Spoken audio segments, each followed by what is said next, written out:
Quando arriva l'inverno, come ogni anno, una nuova tendenza sembra invadere i social. Oggi parleremo del Winter Arc, fenomeno nato su TikTok che fa leva sulla voglia di trasformazione fisica e mentale durante i mesi più freddi. Consiste nell'approfittare della stagione invernale per allenarsi nell'ombra, per diventare più forti, più motivati, più preparati, una sorta di ritiro segreto in cui ci si rinchiude per riscoprire la propria forza interiore. Un po' come quei momenti nei manga dove il protagonista si ritira da tutto e da tutti per allenarsi in modo intenso, in solitudine e tornare più forte che mai.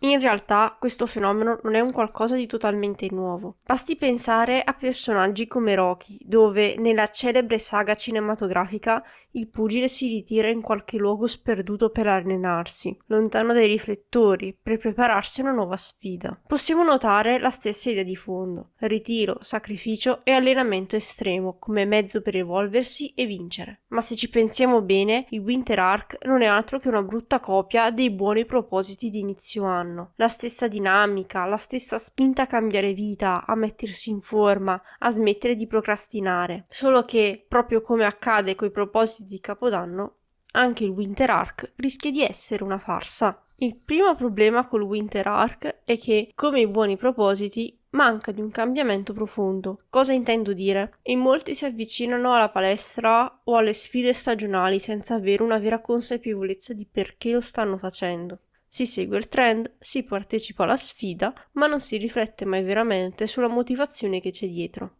Così come per i propositi di Capodanno si inizia con entusiasmo, ma senza una visione chiara del cambiamento che si vuole raggiungere. La vera crescita avviene solo quando si riesce a cambiare il proprio approccio mentale, a trasformare il modo di pensare e non solo il comportamento esteriore.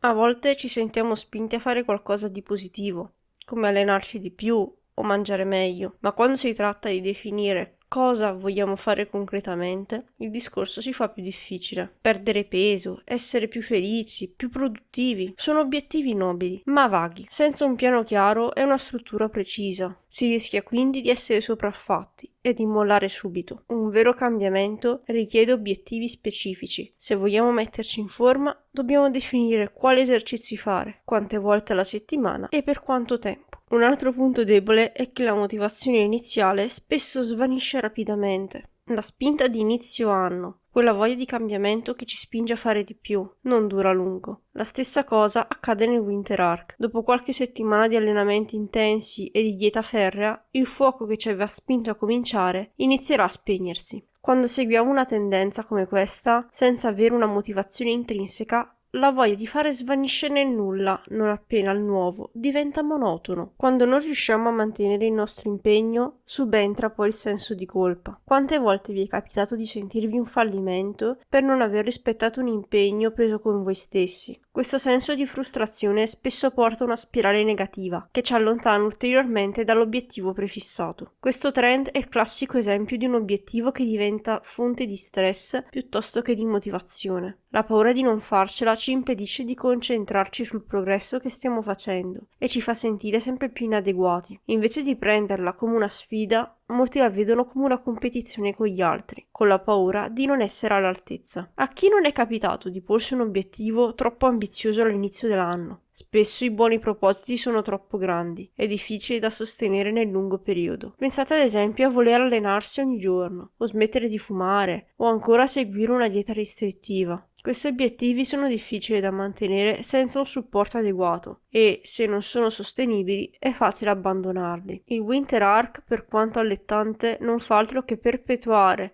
l'illusione che possiamo cambiare radicalmente in pochi mesi, senza capire che il cambiamento richiede tempo, costanza e adattamento alle proprie necessità. Se decidete di imbarcarvi in questa sfida, sfruttate l'occasione per focalizzarvi su voi stessi e capire cosa vi fa stare bene. È importante ascoltare il proprio corpo e captare i segnali che vi manderà. La forza di volontà è un'altra risorsa limitata. Molti pensano che basti essere determinati per portare a termine qualsiasi obiettivo, ma la realtà è che questa si esaurisce. Se non sviluppiamo un'abitudine, se non rendiamo il nostro obiettivo una parte della nostra vita quotidiana, l'impegno iniziale non basta. Pensateci. Quante volte vi siete sentiti motivati all'inizio, ma poi, quando la novità è passata, la voglia di proseguire è svanita? Il vero cambiamento si costruisce passo dopo passo, senza forzature, con costanza. Un altro errore comune è pensare che il cambiamento debba avvenire solo in una determinata stagione. Il Winter Arc è il classico esempio di un obiettivo che si concentra su un periodo specifico dell'anno, ma il cambiamento, per essere vero, deve essere continuo. Non dobbiamo aspettare l'inverno, né l'anno nuovo, per fare un passo verso un miglioramento duraturo. La cura di sé e la crescita personale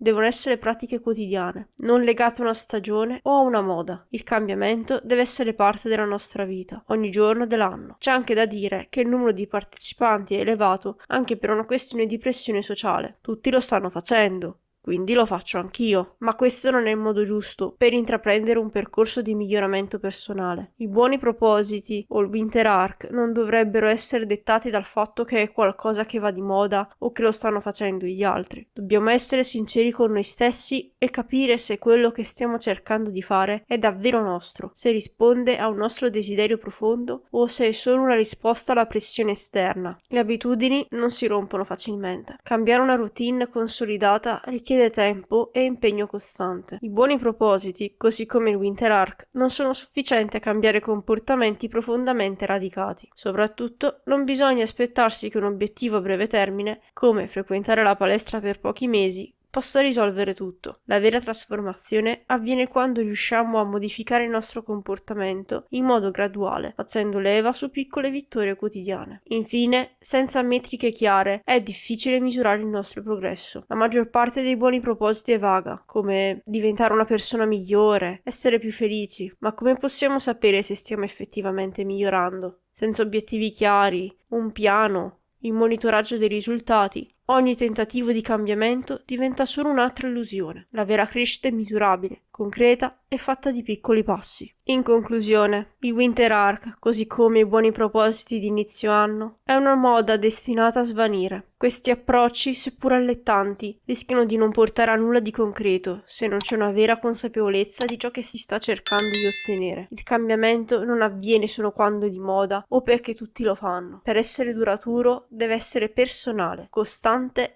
e soprattutto non legato a una stagione o a una moda del momento. La vera trasformazione inizia quando comprendiamo che il percorso verso il miglioramento non ha una scadenza e non dipende da una data specifica del calendario.